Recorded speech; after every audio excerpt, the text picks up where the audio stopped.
Welcome to Bala cars. இப்போ நீங்கள் பார்க்க போகிற கார் பார்த்தீங்கன்னா மாருதி சுசுக்கியில் ஸ்விஃப்ட்டை பற்றி தான் பார்க்க போகிறோம். வாங்க வீடியோக்குள்ளே போகலாம். கார் பார்த்தீங்கன்னா மாருதி சுசுக்கியில் ஸ்விஃப்ட்டு. இதோட மாடல் பார்த்தீங்கன்னா 2012 மாடல்.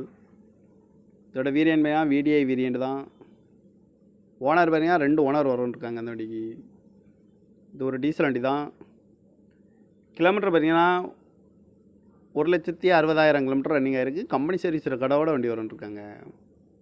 இதுக்கு இன்சூரன்ஸ் மாட்டிங்கன்னா இல்லை. காரோட ப்ரைஸ் என்ன சொல்கிறாங்கன்னா 4,60,000 சொல்கிறாங்க. ரேட்டு குறைக்க முடியும்னு சொல்லியிருக்காங்க. குறைச்சி பேசி இந்த காரை பைப்பிங்கலாம்னு சொல்லியிருக்காங்க. ஏசி வந்துடும், பவர் ஷேரிங், பருண்டோ, சீட் கவர்லாம் மாட்டிங்கன்னா நியூ கவர் தான் போட்டிருக்கு. கார் பார்க்கணும் இடங்கன்னு பார்த்தீங்கன்னா தர்சன் கார்ஸ் ஈரோடு அப்படிங்கிற இடத்துல தான் அந்த கார் பார்க்க முடியும். TN 59 AV 4272 அப்படிங்கிற நம்பரில் தான் அந்த கார் இருக்குது அப்படின்னு இருக்காங்க. காரோட ப்ரைஸ் என்ன சொல்கிறாங்கன்னா 4,60,000 சொல்கிறாங்க. ரேட்டு குறைக்க முடியும்னு சொல்லியிருக்காங்க. குறைச்சி பேசி இந்த காரை பைப்பிங்கலாம்னு சொல்லியிருக்காங்க.